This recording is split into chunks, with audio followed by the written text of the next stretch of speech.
Hi Debbie, great to see you on the Active Life podcast. Just like to introduce yourself and what do you do? So yeah, I'm Debbie. I'm the lead occupational health and wellbeing specialist for Transpeninne Express. So I'm a nurse that specialises in occupational health. Your role is to keep people in work, healthy in work, and ultimately to have a great life both in work and out of work as a whole. Yeah, absolutely. It's to make sure that you know the whole lifespan is as well as what can be. And if people are unwell, it's what things we can put in place to help keep them in work.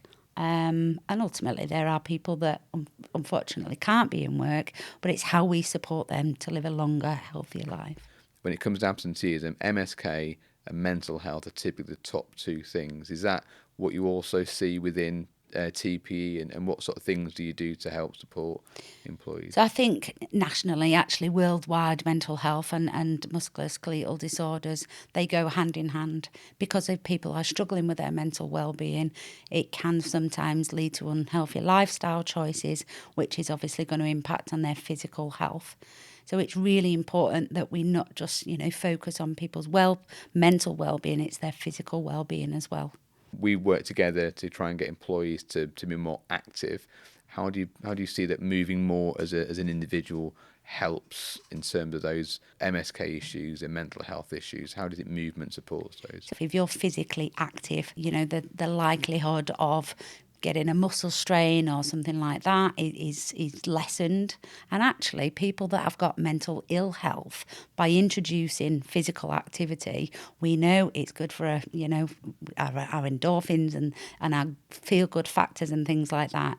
It's fundamental, and it gives sometimes people a goal to head towards as well. I myself have been witness to that over the last couple of years, got myself a bit unhealthy, didn't do as much exercise, but actually over this last 12 months, got physically active, lost weight and feel so much better for it.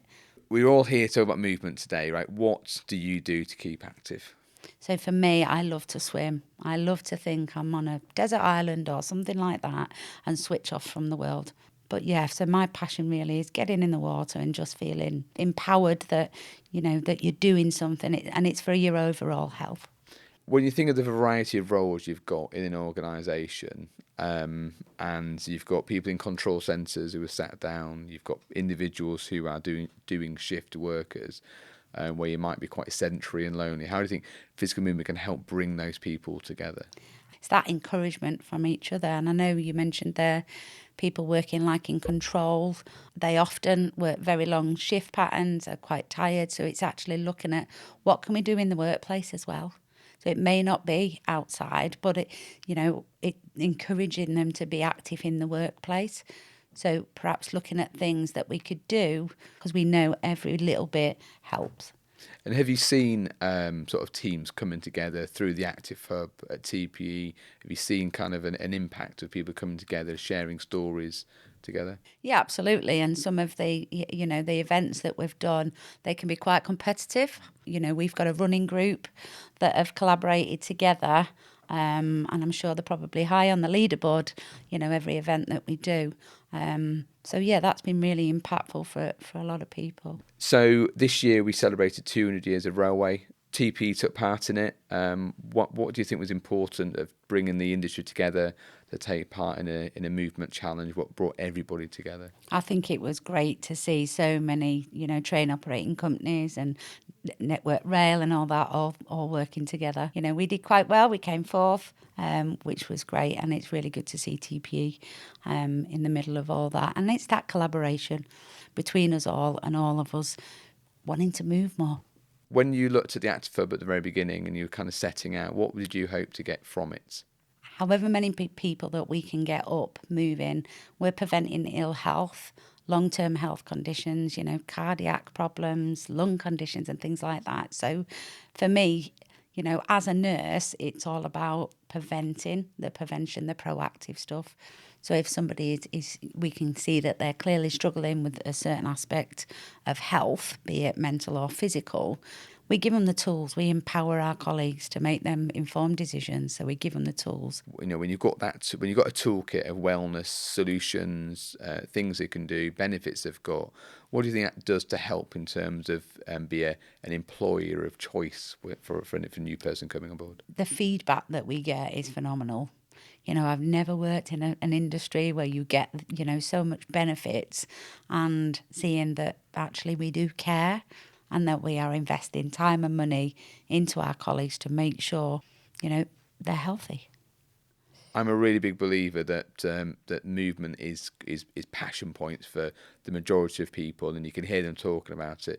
Have you ever kind of stumbled across a conversation while making a cup of tea about someone's weekend and what they've been doing in regards to movements? Yeah, absolutely. And I think they know my role in this. And it's like, oh, have you seen, you know, we've done this at the weekend, and, you know, they'll promote it on our internal comms, or they'll put it on LinkedIn or things like that. So that's really encouraging to see. We need to get more people active. So when people share photographs of the weekend, you know, on the Active Hub, you know, that's a really good sign that actually it's showcasing what they're doing, and others may join. Yeah, definitely. And, you know, when we've got people that are on there that, you know, have really changed their lives around by becoming more active and are quite competitive with it now, which is nice to see. Right, so one tip for fitting movement into a busy day. Just 10 minutes of a day, you know, to start with. We've all got 10 minutes. Go the long way round, take the stairs. Miss a bus stop, walk a little bit further, go the long way round. I think that's absolutely brilliant. Can you give me one word that describes what a living and active life means? Yeah, for me, it's freedom. Absolutely. Debbie, thank you very much for joining me. Really enjoyed that chat today. Thank you.